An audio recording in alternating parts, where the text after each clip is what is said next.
Hello, everyone, and thank you for coming back to yet another episode of The Gloving Paradigm. I am your host, Peter, aka LPD at Dubuque, and this week is going to be a very fun week for me because we get to cover one of my favorite topics ever. Storytelling. The wonderful device that you get to create your own chosen one characters with special powers and absolutely no parents because they're inconvenient for the plot. You get to take your character and go onto a hero's journey, and you get to be inside the belly of the whale and also have a final confrontation with your antagonist. Oh, wait, that's actually literary writing, sorry. What I'm going to be covering in this episode is storytelling, what it entails in terms of gloving. And the reason why I'm actually going to be covering this is because it's one of those topics I've been wanting to do for a long time. And after doing a quick search through the Glover's Lounge, when you type in the search bar storytelling and you see the plethora of comments and posts about storytelling, I can certainly tell you, holy freaking crap, there's so many definitions that it made my head spin. So, what I would like to try to do is actually cover as much as possible. What I come to find out when I actually started to ask the question about storytelling is that there is way more that goes into storytelling than one might think.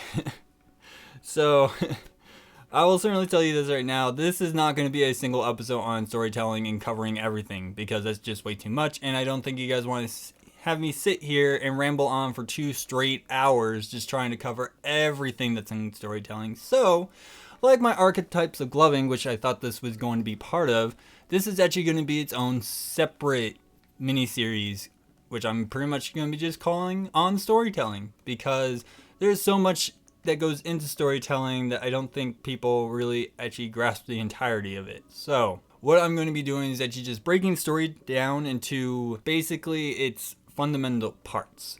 That way we can actually dissect every individual part. That way you guys have a better understanding of each part.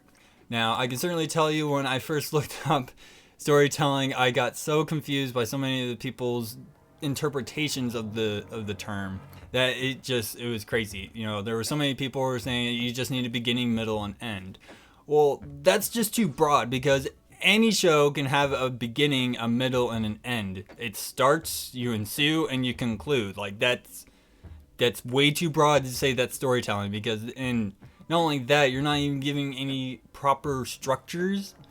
Now, there are other people who have talked about, bringing in literary constructs, which I definitely agree, because they actually kind of follow the same ethos that music constructs follow, okay? So, one thing I definitely wanted to stress that is this will be a mini-series, and with all mini-series, how else do you start? Well, let's all start at the very beginning with the intros, okay? So, first things first, I want to give a quick summary about storytelling. That way we have a much better idea of what we're working with and how we can pretty much entail that into gloving as it is. So, first things first, with the summary of storytelling, when I asked the question, I didn't really expect a response to this magnitude. However, I am extremely grateful that I got a response of this level because this is what I've been looking for.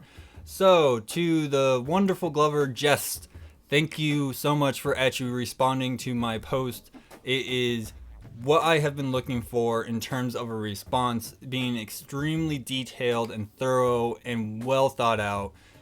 These are the kind of responses I love to see, and these are the kind of responses that I get to use to help me facilitate other things as well. So, if you guys haven't checked my posts about storytelling, please go on my page. Jess's post is right on there, and there's plenty of responses to that. I definitely recommend you guys taking a read at that because it's probably one of the most detailed things I've ever read when it came to bringing storytelling into gloving. Okay, so most of the things I'm going to use is from what he wrote, but I'm just going to use those as kind of like notes to work off of, okay? But first things first, I kind of want to give you a couple of ideas of what other people have said. So, one thing I definitely want to let you guys know that there was a person who goes by Aesir, the flow artist. She says that this is one of her biggest high points of her style, and is one of the things that she's worked on diligently for so long. I highly recommend checking out her page because it is very informative. Things that she has said that she leans heavily on the style aspect of the scorecard for Lights On, because after a lifetime of performing arts, I found a way to apply it to gloving in a way that makes sense for me. Every show that I throw is a storyline behind it that I use to pull inspiration from. And of course, you can find way more details of that on her page, which is Aesir Flow Artist, which is spelled Aesir, if you didn't know how to spell that correctly. I definitely recommend checking that out. She definitely has some really good ideas of how to go about it, and I honestly would kind of reserve that to allow her to actually come onto the show if she wants to actually explain even further. So I just kind of want to give you guys a heads up and go check out her page so you guys can see what she has going on there. Now, I did have another person who kind of said that it needs a beginning, which is an attention grabber, simple and clean moves. Then you also have the middle, which is, the rising action, of course, so moves become a little bit more complex and they start to gain intensity. And then you get to the climax, which is pretty much going into the drop, things like that with thought-provoking moves and trails. And of course, when you get to the end or falling action, moves don't necessarily bring new things to the show, but build off of what has already been done in the show with a very clear ending. Those are all pretty good, but it is what with Jess is brought to the table is what I want to focus on. So, first thing, when it comes to storytelling, Jess' definition of storytelling is as follows. The structural framework that underlies the order of the performance is pretty much what I was able to extrapolate out of his post. It was actually really, really informative. Again, go read it. It is extremely good. So, when he's talking about that, just like stories, music also follows a structural pattern, okay? And if you actually look at how music is structured and how stories are structured, you'll actually see a huge parallel between them, okay? Music has intros, they also have verses, which is kind of like your rising actions. They have drops, which is kind of like your climax. They have breakdowns, which is kind of like either used as an interlude or as falling action, and then it can go to an end. So that's what I want to cover. All right. And one thing I definitely want to say is that when it comes to storytelling, it is very, very interesting how things can be taken.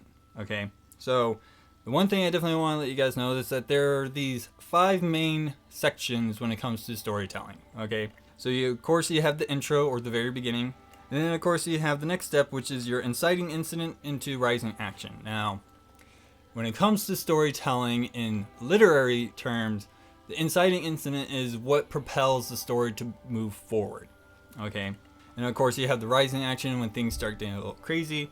Then we get to the point where it's conflict and climax. So the conflict becomes full circle, it is fully revealed what the conflict is, and the climax is the highest point of tension that happens in the story. And then you have falling action.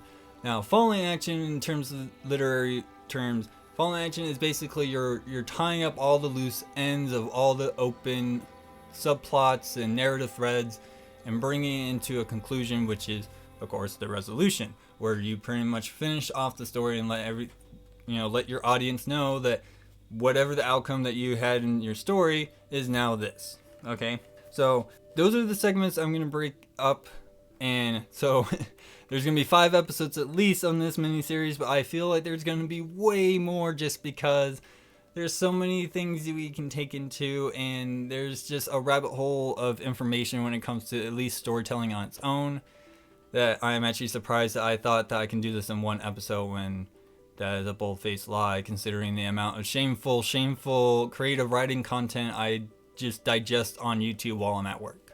So, knowing that now, here's the things that Jess brought up that I am so glad that he did, because this is actually something extremely important to understand. Now, he talks about narrative structure, and that there's 2 main parts, or as I like to say, the 2 main pillars of narrative structure, which is plot and story. Now, here's the thing that people need to understand. When it comes to plot and story, they're very separate different things. Okay, so by a definition that I always come when it came to plot is just the stuff that happens. Okay, as Jess would even say, it's more of the when and how. So if you actually remember the who, what, when, where, how, there's no why, because that's more of the story, but I'll get into that in a little bit. He actually broke it up where story is the who, the what, and the where, and plot is the when and the how. It's basically the same thing I'm kind of saying here, is plot is pretty much the stuff that happens. However, when it comes to story is what the stuff is about. Okay, so to use as an example, let's go with Lord of the Rings. Okay, so if you remember in the Fellowship of the Ring, when they're on the mountain and they're being bombarded by snow, and you have Saruman trying to bury them in the snow, and there's a decision that Frodo has to make, either to continue on or go through the Mines of Moria, and he chooses to go through the Mines of Moria. That is a plot decision. What that is entailing is that he's making a decision to move the story forward in terms of plot. It's not necessarily anything in terms of themes like depression or, struggle of power or anything like that. No, it is literally just moving the group to one location to another. That is plot. Now, when it comes to story, the decision, again using Lord of the Rings, the decision of Frodo keeping the ring, that is story. Because what that is about is the theme of overcoming the temptation of power. And unfortunately, Frodo succumbed to the temptation of power by saying that the ring is his. Okay, that is story. So with that distinction out of the way, I hope that this will actually help you understand when it comes to doing storytelling and gloving that, plot is literally just the stuff that's happening, as the story is pretty much what the stuff is about. Okay, now something I definitely want people to understand is that there are other elements that you have to take into consideration when it comes to either plot or story, which I'll get into a little bit. But there was a comment that somebody posted who goes by the name Mary Beth Tippins. If I mispronounce that name, I'm terribly sorry. You have permission to give me a frowny face at me or an angry face, because I butcher names like crazy. Okay, so she had this very simple structure that I thought was very interesting when it came to storytelling, that I'm going to just expound on to you guys so you guys can think about and consider her way of thought. So pretty much she said that you want to start out simple, and then you want to evolve the concepts that you're using into more complexity things. And then when it comes to the climax area, that's where you want to use your best moves, your very strong power moves that are going to wow your audience. And then you're going to pretty much devolve the complexity of the concepts that you're using in the breakdown, and then clean, simple ending like you did in the beginning. Kind of that whole full circle. Alright, so I just definitely want to let that be out there. Now, I can certainly understand where people think that storytelling and musicality are so directly linked that one cannot necessarily work without the other. Let me give you a couple of notes that I have pretty much always understood when it came to musicality and storytelling, especially when it came to gloving. Now, I can certainly tell you, I don't think I'm the best storyteller. I don't even think I even do storytelling in my shows, but I can certainly tell you that my musicality is there, because I love music and I can't live without it. So my understanding of music is very strong. Okay, so when it comes to musicality, it means that you understand the structure of the music format. Okay, you understand what the time signature is, you understand the beats per measure, you understand the tempo, you pretty much understand how music is written. Now, you can understand how music is written and not tell a single story through your moves. Okay, I can certainly say that for myself, because that's how I feel about my shows, that there is not really a story. Maybe I'm telling a story, I don't know, but my shows, I can certainly tell you that musicality is there. So, one of the things that I definitely always like to refer to is from the lovely, amazing TV show Community. In season 5, there is an episode where Abed Nadir is talking to one of the newer characters on the cast, Professor Hickens, and he's talking to him about, TV and stories. And he pretty much explains to him that he knows all the tropes, all the tricks, all the capers, all the little things that you can do in storytelling. But the thing that he says that he doesn't have is what's known as substance. So knowing your tropes, aka musicality, doesn't necessarily mean that you have the substance, aka storytelling, to actually bring it full circle. Okay? Now, I can certainly tell you when it comes to storytelling that you can do that without musicality. And the best way I can explain this is that if you look at early ancient folklore in terms of modern literary construct formats, such as like the 3-act structure, that's not being followed, because the 3-act structure is more of a modern concept, which I'm not going to get into. But if you look at folklore, like look at Cinderella before Disney took it, okay? Now, Disney's Cinderella is a beautifully written, 3-act structured story, but then you look at the original one and it's like, okay, there's like 2 main acts in it, okay? So, to give you a brief summary of that, Proto-Cinderella was living with her stepmother and her father, and she had a magic cow that she got from her mother, and her stepmother would give her ridiculous tasks to do. That way she can punish her if she didn't complete them. Then she would go talk to her cow would give her magic powers to move fast enough to actually do that in the time limit that she was allotted from her stepmother, and pretty much her stepmother got mad and decided to have her husband kill the cow. Well, the cow, being the magical cow it is, still talks to Proto-Cinderella as it's dead and still helps her out. Well, there was one time that she decided that she wanted to go into town and dance with all the other men. And of course, she goes and do that. She meets the prince, they dance, and then she goes back. And of course, her stepmother doesn't like how she's getting all the attention, so she makes her put soot all over her face to make her look disgusting. Well, the prince decided to host another dance, and so she decided to go to talk to her dead cow, and she Sailor Moons it up again and goes to dance with this. She does this about like 2 or 3 times before the 3rd time when the prince decides to take her shoe. You pretty much know the end of the story from that point on. There's only 2 main parts when it's going on in this story. Is when the cow is alive and when the cow is dead. Like, there's no 3-act structure. Now you can sit here and say that there was conflict between the cow and the stepmother, but that doesn't really make any sense because clearly the cow has way more powers over what the stepmother can do, so there's no real conflict there because all the cow has to do is use its magic to do whatever it needs to do. Like, that's the example I want to get with when it comes to musicality and storytelling. They're 2 separate things. Yes, they do work extremely well together, but you can do one without the other. Just maybe one's just not going to look as good. Like, storytelling without musicality, I think is just going to look ridiculous in my opinion. Okay, so, oh my gosh, there's so much to unpack here. Alright, so that's the notes I kind of want to just put out there. Okay, now, when it comes to storytelling, especially when it comes to using music, now, let me just kind of preface this. When I talk about using music in terms of your storytelling, I'm talking about you choosing the song and recording a show. Okay, I'm not talking about being out at a venue or a festival or in competition, especially in competition because that's just kind of out of my wheelhouse, and I would much rather have Jess, who is willing to come onto the show, to actually delve more into that aspect, considering that he has a lot more experience in the competition setting than I do when it comes to gloving. So, just remember, I'm not talking about those. I will touch up on those at the end of the episode, but just keep in mind when I'm talking about storytelling and music and all that stuff, I'm talking in the context of you choosing the song, you choosing your lights, and choosing the place to record and all that jazz, okay? Just keep that in mind. So, when it comes to music, what music tends to provide is 2 major things. 1, it sets the pacing for you, and 2, it sets the tone and mood that you're going for.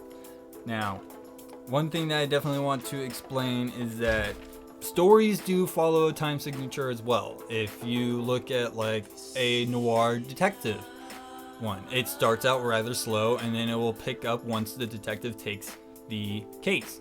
You know, if you look at, for example, like look at the Terminator, you had a very slow, you know, a very short intro of nothing happening and all of a sudden everything explodes and everything's going crazy. You know, most stories are going to follow a time signature where it just keeps the pacing going on. If you start out slow, you know, the audience are going to expect a slow story. Now, I can certainly tell you that you don't have to maintain this time signature throughout your entire story because time changes, you know, allows things to be different for your audience. It allows a new, kind of like a breath of fresh air sometimes when you actually speed up or slow down depending on what you're trying to convey. So, definitely want you to understand that, right? Okay, so going back to Jess' post for a second, I'm going to kind of take what he used as his construct and kind of break it down for you so you guys can understand a little bit more and what I kind of took from it and tried to elaborate on what I'm talking about, okay? So when it comes to his construct of storytelling as a glover, when it comes to the story, we're going to talk about the who, the what, and the where. So the who in this case is pretty much you, who is the performer. The who is you. You are the person who is literally constructing the story. You are the character in the story, whether it be an alias that you're personifying or a character that you're personifying or just being yourself. It doesn't really matter. It's the story that you're trying to tell, and you are pretty much the inhabitant of the story. Okay, now when it comes to the what, he says it's the techniques that you utilize, which I definitely agree. However, I also say that music also plays in the what. When it comes to the what is pretty much what is it about, what is going on, what is going to happen. The music is going to help you facilitate the themes that you're going for, as well as the techniques that you're using. So if you're using a song that has a lot more percussion stuff happening in the very beginning, I would think most people will probably go with a textile introduction, where you're using more tutting and things of that nature, as opposed to something that starts with more strings and woodwind sounds. You're going to probably use more liquid, flowy type techniques to actually facilitate that intro. Okay, so another thing that I always want to explain to people is that music is pretty much going to be a huge crutch on the entire format of storytelling and gloving. So just keep that in mind. Now, when it comes to the where, the way that he was talking about is where you have your techniques and your presentation in terms of grid work and depth perception, which I pretty much just put in the category of spatial awareness. Okay, the grid work is going to show the movement of things kind of progressing in a way. It's not like you just sit there in one spot and that's where the story just sits. The story moves around. Your characters get up and leave the ordinary world to go into the unfamiliar world, and then they go on their adventures. Like, that's where we're kind of getting with when it comes to the where part, is your spatial awareness between you and your viewer. Okay, so now let's kind of move on to plot. So when it comes to plot, you have the first one, which is when, which to me, he says that when it comes to when and how, it's pretty straightforward. And so when he said that, I was trying to think of what he was meaning by that, and this is how I kind of took it. If I'm wrong, please correct me, and it'll be much so that way it's much more accurate. But when it comes to the when is set by music tempo, of course. That's pretty much what's your time signature. That's what's going to be the beats of your story. Okay, and of course that's also indicative of your speed control. If the song starts out really, really slow and melodic, then you shouldn't be doing high, fast-paced stuff. You should be following that slow melodic movement in your intro. So just keep that in mind. Now, when it comes to the how, this one was kind of interesting for me to think about, because I was like, okay, the how is kind of like setting up and resolving conflict in your story. Okay, so how do you translate setting up and resolving conflict in a story to go from one situation to another in gloving? And the thing that made sense to me was transition and flow. Now, if you guys remember from my episode about the pillars of gloving and the archetypes of gloving 101, when I talked about flow, it wasn't, things looking like they flow like water. It was the construct of everything that you're doing moves from one piece to another seamlessly, and it makes sense, where your audience isn't trying to keep up with you. It should feel like they're being carried through. Just like when you're writing, you want your wordage and your format to carry your reader along and not have them kind of, like grab a rope and climb up a hill type deal. You want them to be pushed along from your story, okay? So just keep that in mind. That's pretty much how I was thinking about when he says things like that. So if that's not something he was thinking, I hope that he would kind of clarify that for me. But that's how I took it. Okay. Now, one analogy I can pretty much explain when it comes to storytelling and gloving is, the best way I can put it is like a game of Dungeons and Dragons. Okay. The music, at least in my perception, the music is your dungeon master and you're the player. Of course, if you're somebody who's never played Dungeons & Dragons, let me just give you a quick synopsis. Okay, you have the Dungeon Master who sets up the story in the setting, and you as the player are making decisions, which pretty much furthers the plot in the game. And of course, you make decisions and then you roll dice to see if you're successful or not, and that's how you dictate how the story goes. So with this analogy, I see music being the dungeon master, because what it's doing is it's setting up the pace, it's setting up the setting, it's setting everything up for you as the player / character to inhabit this world, the story that you're trying to play. And of course, you reacting and making decisions of how you want to progress through this story is pretty much going to be dictated of how the music wants to go. Okay, that's the best way I can put it. I know it's kind of convoluted, but that's how I'm looking at it. All right. So when it comes to intros, we got to break down certain things. Okay. Now, I'll certainly tell you, when it comes to the literary world, especially in writing, there's this weird juxtaposition where for some reason we're being taught that art is a arms race, and if you don't have a hook in the beginning where it's like grabbing your audience by the eyeballs and not letting them go type deal, I just find that kind of crazy, because audiences do construct themselves. If you're writing a book, not everybody's gonna like it. Even if you write like a really well structured story, not everybody's gonna like it. Not everybody likes fantasy, nobody likes science fiction, not everybody likes detective stories. Like, that's just how it is. So to me, the hook is you asking the person if they want a light show. It's like reading the cover jacket of the story before you buying the book. You already read that. You're already invested. The person saying yes, they're already invested in seeing your show. So there shouldn't be this, oh, you need a hook in the very, very beginning, okay, in terms of your show. To a degree. Let me just put it that way. Okay? So, of course, when you're looking at music, your music, of course, sets the pace, the tone, and the mood of your show. It's, that's your backdrop. That's basically you saying, here is my setting, and then here is how I'm going to construct my characters through it. All right, and this is whatever the themes may be. I can go on and on, but I'm going to try to avoid that. So when it comes to certain intros, I've selected a few songs to help me kind of facilitate an idea when it comes to using music to help facilitate your story. Okay.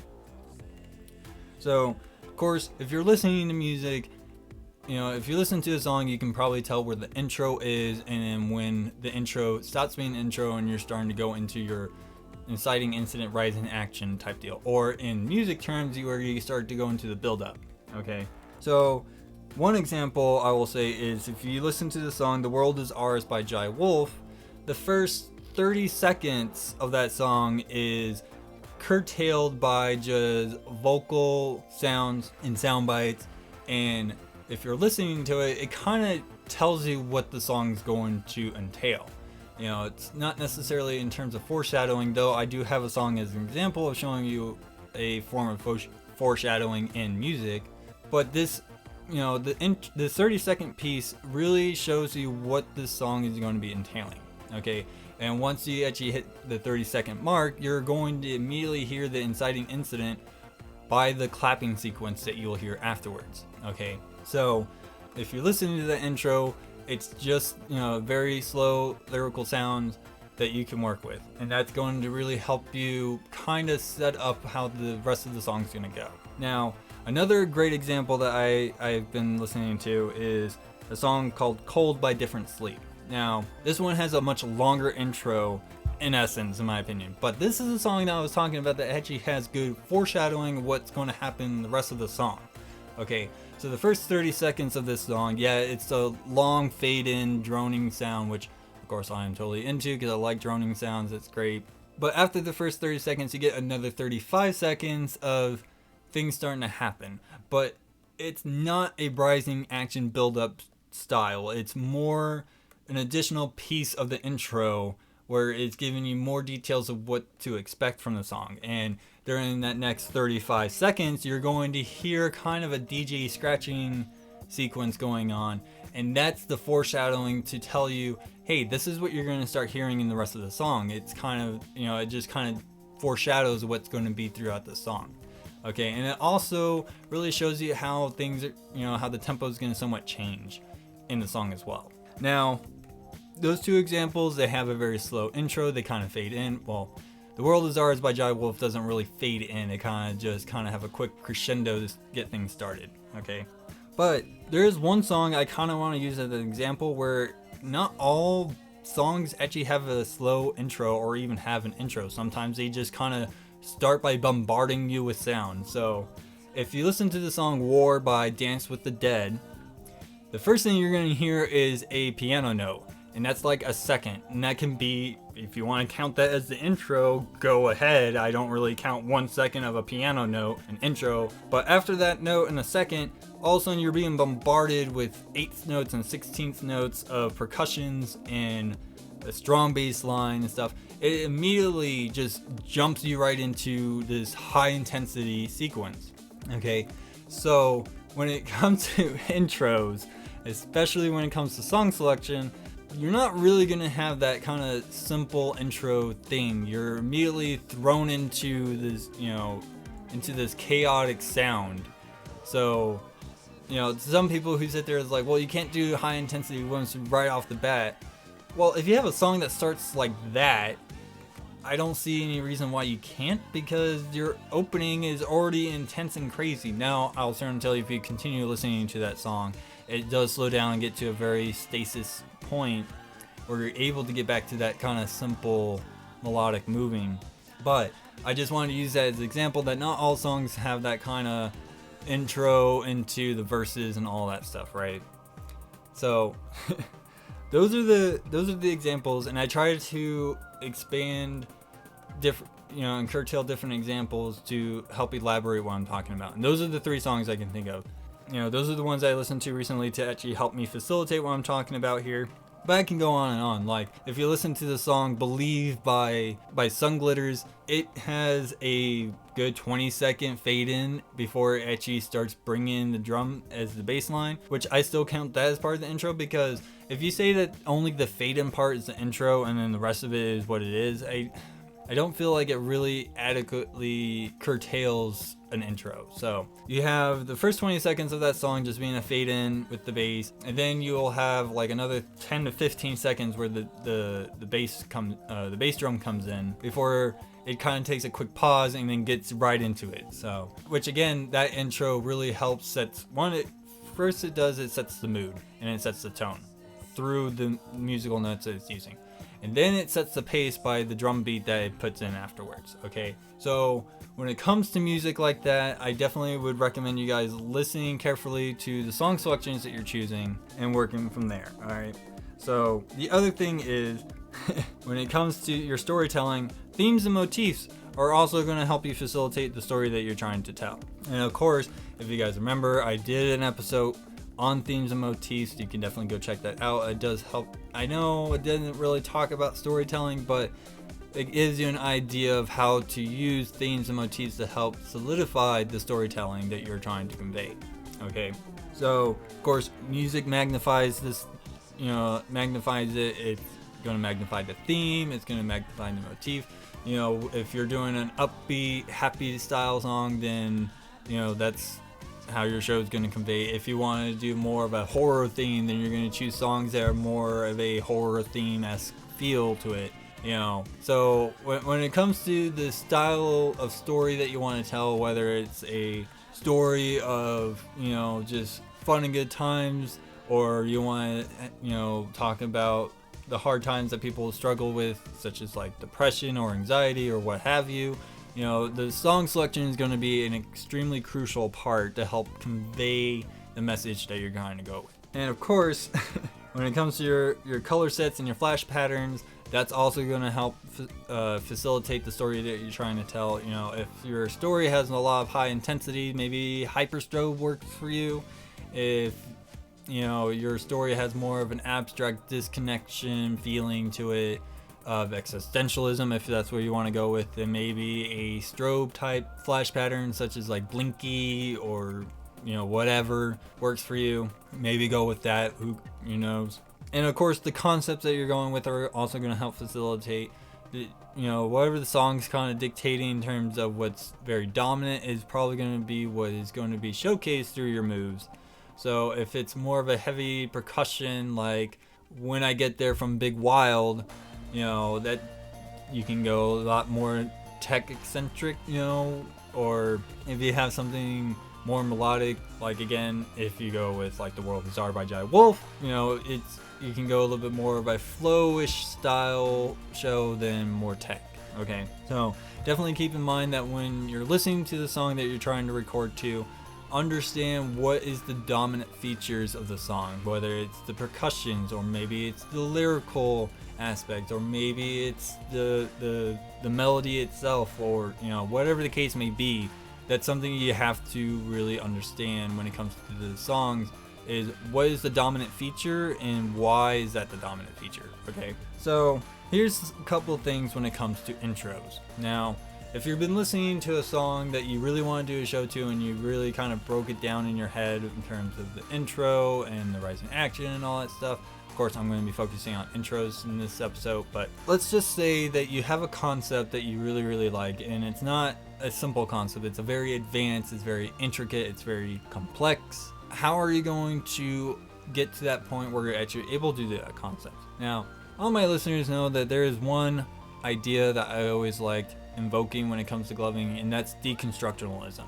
Okay, so let's say you have this super complex tutting sequence that you have. Well, how do you get there from a simple point? Well, I know a lot of people are like, just do simple tutting, but what if you want to break down that concept that you created into a simple part where it's not just like basic tutting that everyone has seen a billion times? Well, what I do is I deconstruct it. So, you take that concept and you kind of break down certain parts. Like, let's say you incorporates you having like 2 fingers down and 2 fingers up, and you're making right angles and all that stuff.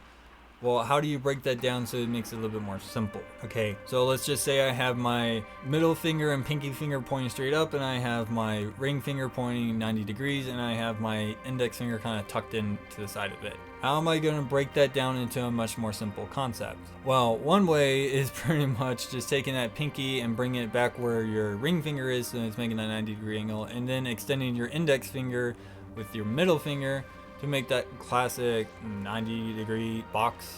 That's one way of deconstructing it. You can even go down to the basic points of just having your index fingers pointing towards each other. Like, when it comes to concepts and breaking them down into their simplest parts, the best way I always look at it is, like, if I'm doing a super complex thing, I want to see from one point to another in terms of my sequencing. So like step 1 to step 2 to step 3. What I want to do is go from step 1 to step 2 and see how I can break that part down, and then do that again with step 3 and so on and so forth, depending on how many steps are in your sequence. Okay, so that's what you want to do when it comes to that.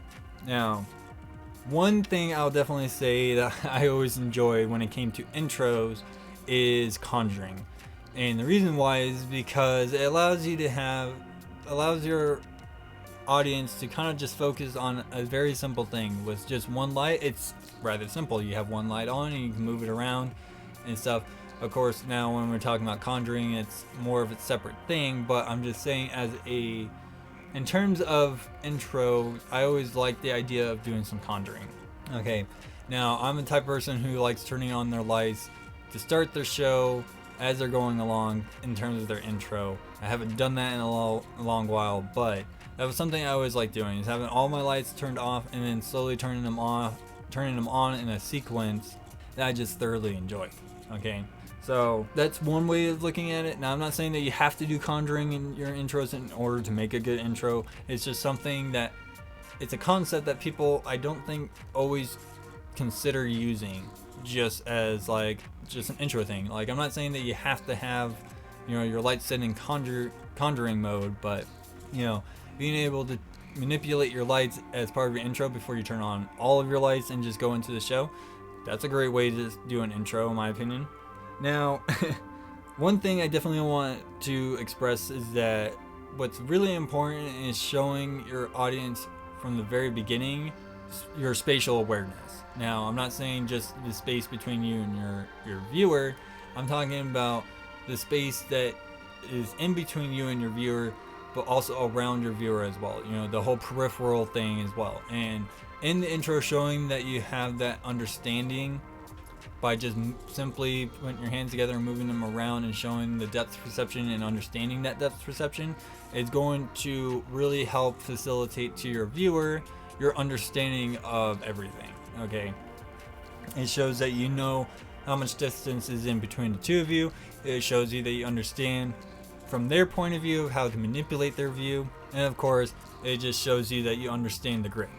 Okay, so those are things that you do definitely need to understand.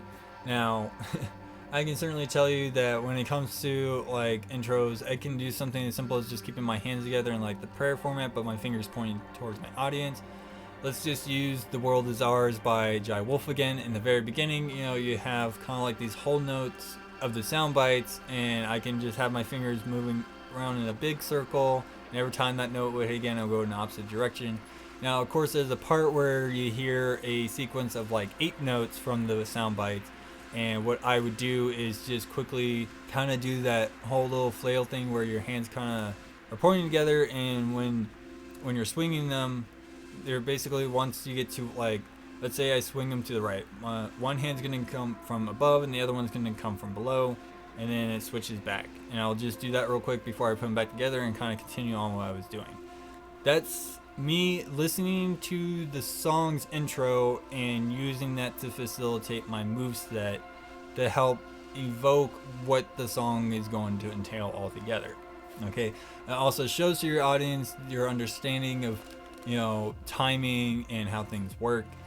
Okay, so there's just so much to uncover here that I just kind of wanted to break that down. So when it comes to intros, definitely understand what is the big defining feature, because usually when it comes to intros and songs, what you're hearing in the very beginning is going to literally be probably one of the main features of the song as well.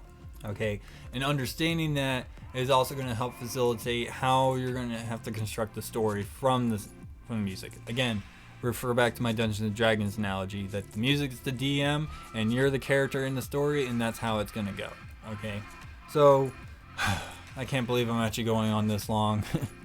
I really should have thought this through, but you know what? This is a challenge for me, and I'm totally okay with that. So, with that being said, on my final notes, when it comes to freestyle and competition, again, I don't really feel like I do storytelling when I'm in a festival or a venue, but the best thing I can say is your delivery.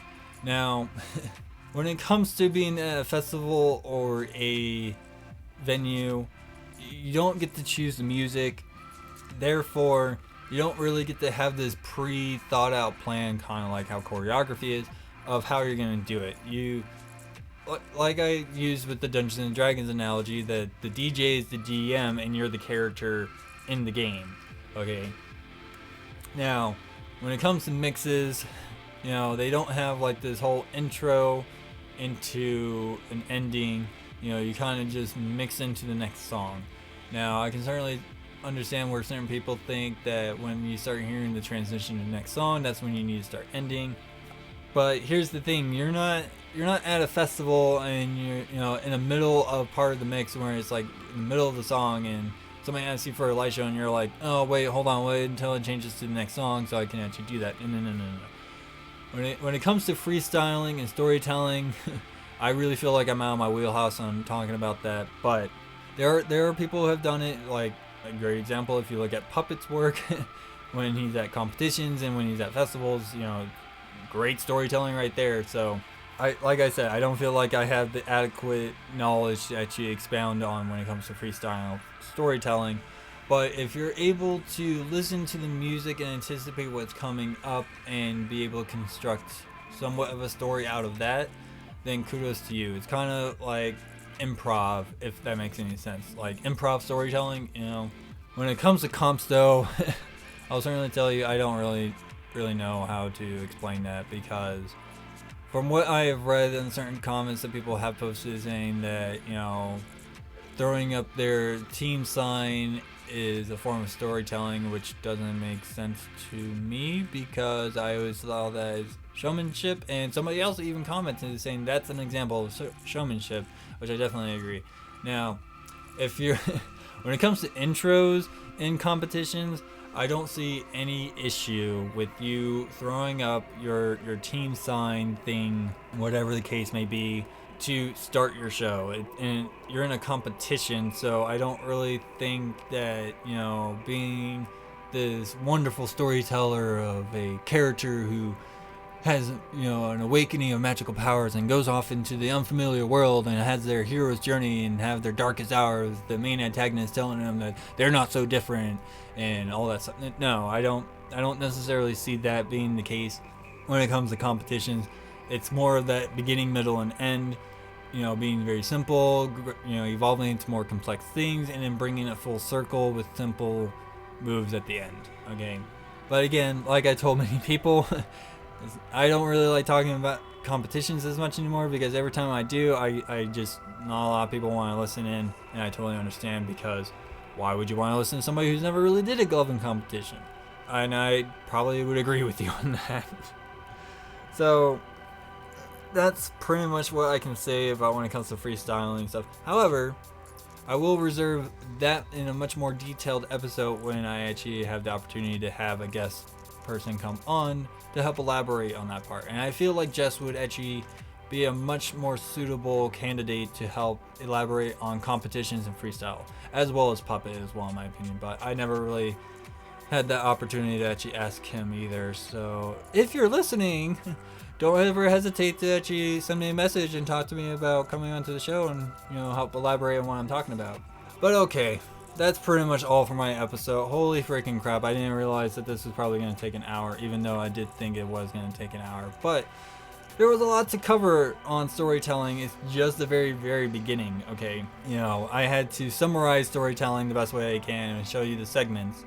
But again, this is going to be a mini-series, and I just wanted to start it off with where every story begins, with its intro. So, I really hope you guys got as much information as you could from this episode. I really hope that the information that I've provided was adequate enough. I really felt like doing just intros was kind of short, but in all honesty, just seeing that this recording is going on to almost an hour, oh man, I didn't think it was going to be this long, but it is what it is, and there's not much I can do about it now. So, to wrap things up, I hope you guys enjoyed the show. I hope you guys enjoyed this episode. I really hope that what I provided for you was enough information on just intros on its own to get a good understanding of where to start when it comes to storytelling.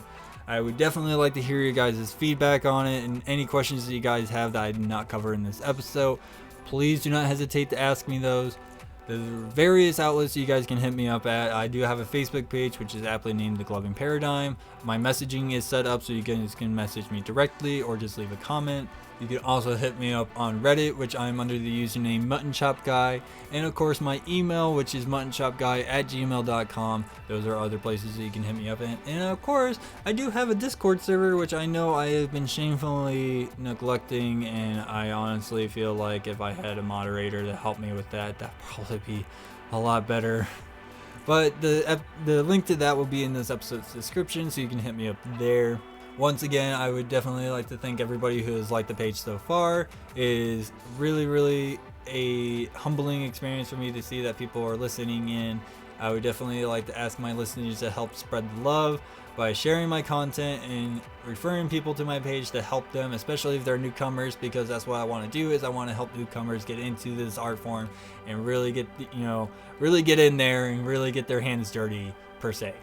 So definitely do that. Once again, I am having an Ask Me Anything, so be sure to give me your questions at the end of the month. I definitely want to hear what you guys want to say. Again, I want to kind of have this Ask Me Anything so you guys have a way to get to know me better. And it doesn't all have to be gloving related. You can ask me anything. Okay, so be sure to do that at those various outlets that you can contact me with, and we'll go from there. But pretty much that is all for my episode. I am your host, Peter, aka LPD8 Dubuque, and I'll see you guys all next week.